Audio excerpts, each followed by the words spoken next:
Olá pessoal, tudo bem? Mais um vídeo aqui do nosso canal Legis História. Mais uma vez, já de antemão pedindo a todos vocês que compartilhem o nosso material, comentem, curtam e também, evidentemente, opinem sobre aqueles assuntos que nós devemos abordar.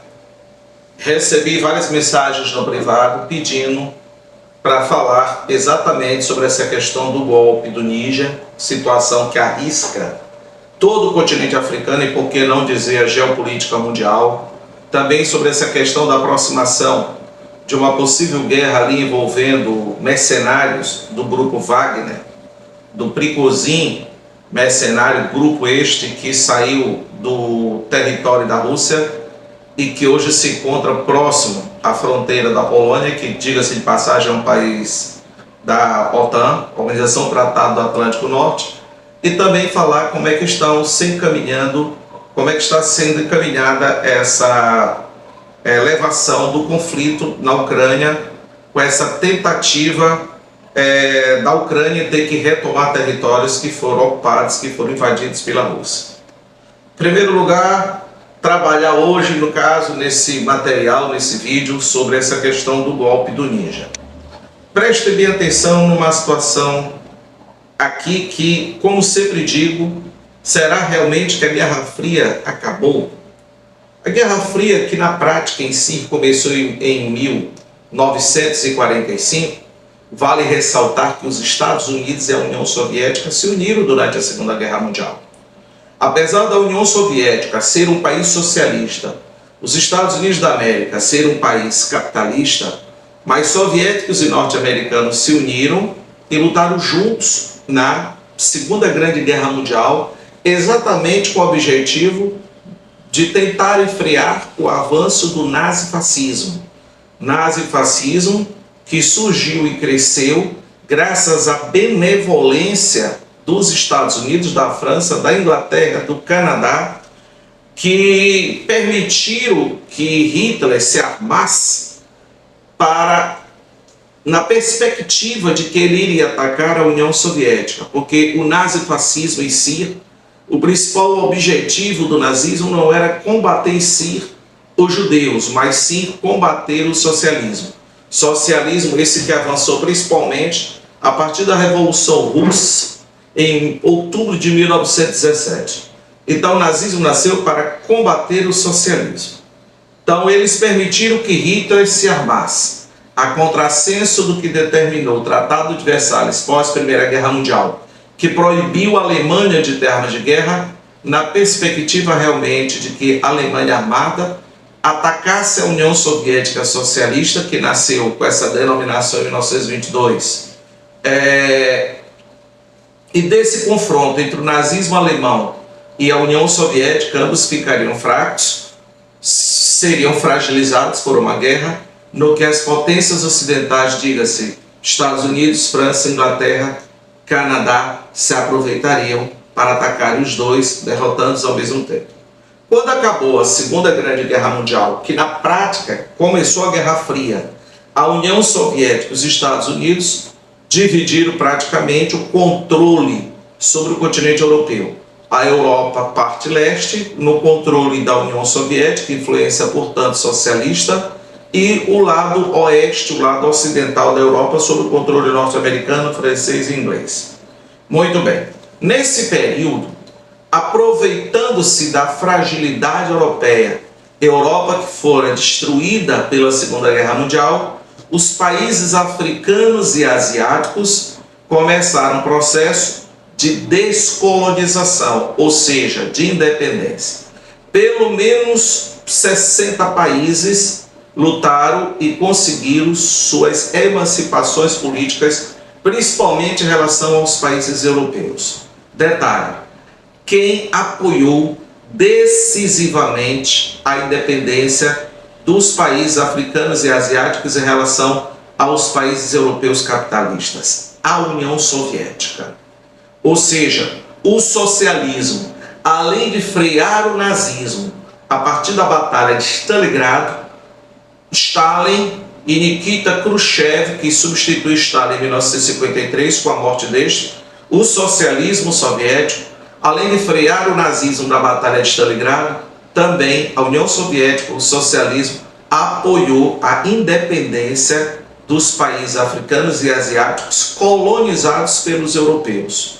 Pelo menos 60 países se tornaram independentes. Apesar desses países se tornarem independentes, no caso, por exemplo, da África, a maioria nunca saiu, na verdade, da influência de países europeus. Por exemplo, existe na parte norte do continente africano uma região conhecida como Sahel, que significa fronteira. Na parte superior, nós temos o deserto do Saara. Na parte de baixo, nós temos a região da savana. A faixa que corta, que separa o deserto do Saara das savanas na parte inferior, se chama de região do Sahel, que começa em largura, começa no Mar Vermelho e vai até o Oceano Atlântico, com aproximadamente 5.000 quilômetros de comprimento na largura, que pega do Mar Vermelho, que separa a África da Ásia e vai até o Oceano Atlântico com aproximadamente 5.000 quilômetros de comprimento. A largura tem 700 quilômetros e a largura tem 5.000 quilômetros. E a altura ali, o comprimento, nós temos 700 quilômetros. Essa região é a região do Sahel, onde fica, por exemplo, a região do Chad, a região da Mauritânia, do Senegal, do Mali, de Burkina Faso, da Nigéria, do Sudão, da Etiópia, da Eritreia, da Somália. São os países da região do Sahel. Uma região riquíssima em ouro, uma região riquíssima em petróleo e, no caso, especificamente o Níger, um quinto maior produtor de urânio, matéria-prima básica para a produção de armas nucleares, matéria-prima básica para as chamadas usinas nucleares. Pasmem, pasmem, até hoje, 14 países africanos, as suas moedas ainda são impressas em Paris, na França. E o Níger, que é o dobro do tamanho da França, o maior país africano praticamente da África Ocidental, o Níger é o terceiro pior IDH do mundo. Quer dizer, a exploração das riquezas do Sahel por parte dos franceses não foi revertida em termos de bem-estar para a população miserável daquela região. Diga-se de passagem, o Sahel é conhecido, por exemplo, como o cinturão da fome do continente africano. Para vocês terem uma ideia, em apenas 3 anos, 8 golpes militares aconteceram naquela região, golpes esses que colocaram para correr, que expulsaram praticamente as tropas francesas. Então essa França que doa arma para a Ucrânia, essa França que ao lado dos Estados Unidos se diz tão democrata, tão democrática, tão pregadora de liberdade, na verdade até hoje ela, os Estados Unidos, a própria Rússia e a China mantêm essa postura imperialista pelo mundo afora.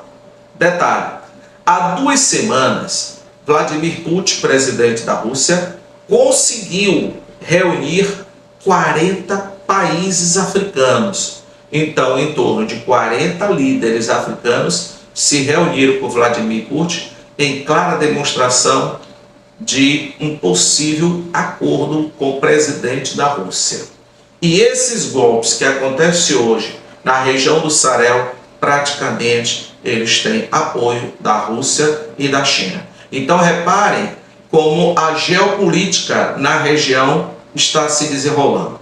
Vladimir Putin tem dito constantemente que a nova ordem mundial está em novo processo de configuração, com a Rússia e a China definitivamente buscando espaço no continente africano.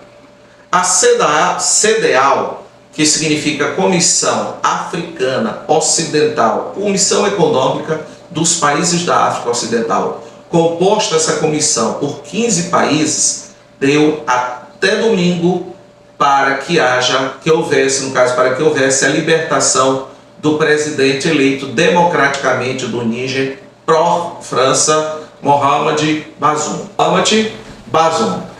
E disseram que, caso ele não fosse solto e ele fosse o presidente Mohamed, fosse restabelecido ao seu cargo no Níger, o Níger sofreria intervenção militar.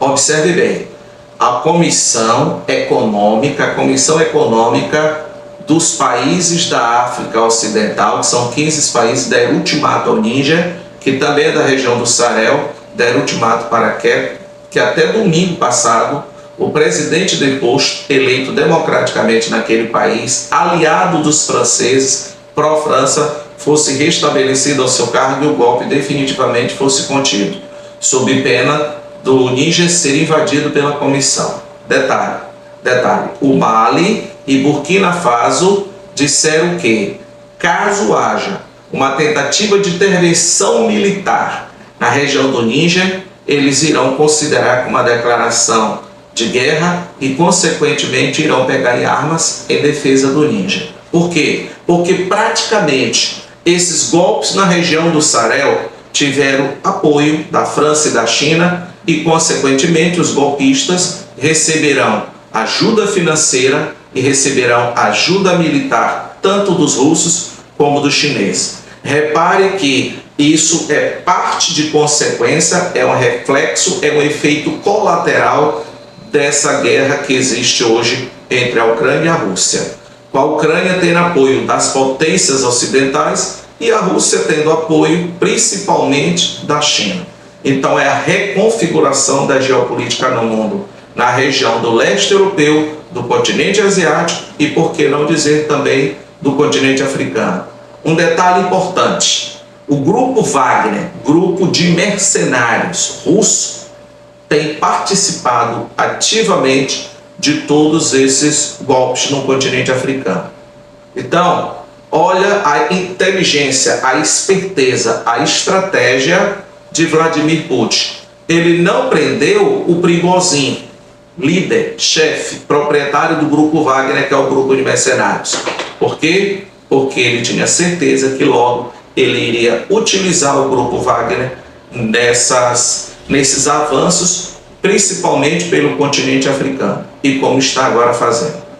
Então, a qualquer momento, caso a comissão dos países africanos ocidentais, se esses 15 países atacarem o Níger, consequentemente a África, que possui 54 países, irá explodir em uma guerra onde a Ucrânia irá parecer brinquedo diante da destruição e do derramamento de sangue, porque serão dezenas de países africanos, com o apoio, consequentemente, dos Estados Unidos e da França, os países tipicamente com a postura colonizadora anterior, que irão lutar contra esses novos governos, que alguns chamam de golpistas e outros chamam de nacionalistas, porque na verdade são golpes que visam expulsar os colonizadores, principalmente os franceses, e consequentemente o Níger, o Mali e Burkina Faso terão com certeza apoio da Rússia, do grupo Wagner e também da China.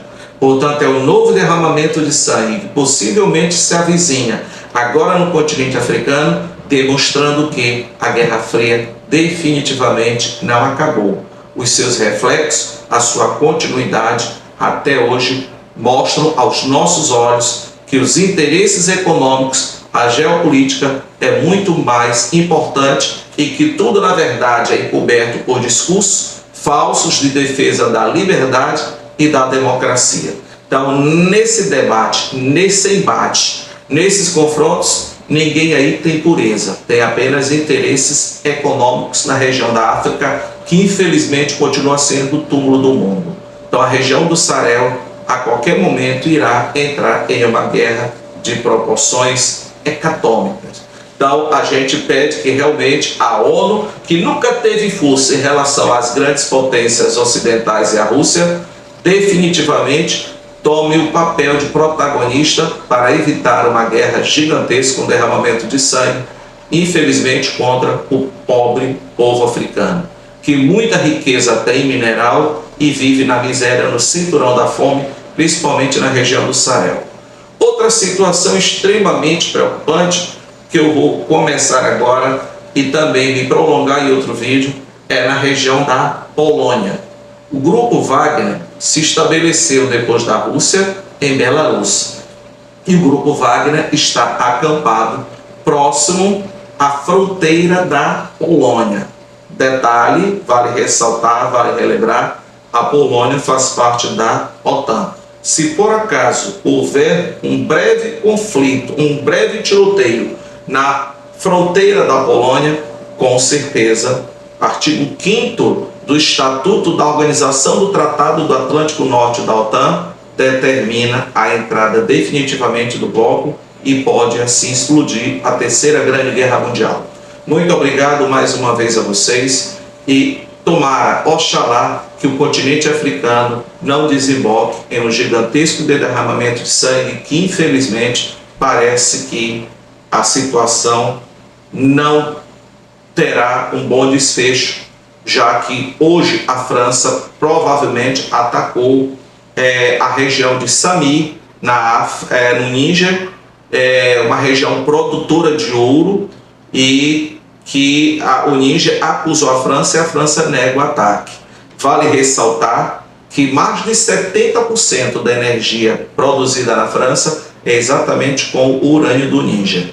Então, se a França não restabelecer o controle das riquezas minerais, principalmente do urânio do Níger, a França irá estrangular por falta de energia das suas usinas nucleares, onde mais de 70% utiliza como matéria-prima exatamente o urânio que eles exploram na região do Níger. Muito obrigado a todos. Não deixem de compartilhar, não deixem de comentar, não deixem de criticar e opinar sobre os assuntos a serem trabalhados no nosso canal Leges História. Muito obrigado a todos. Professor Samax.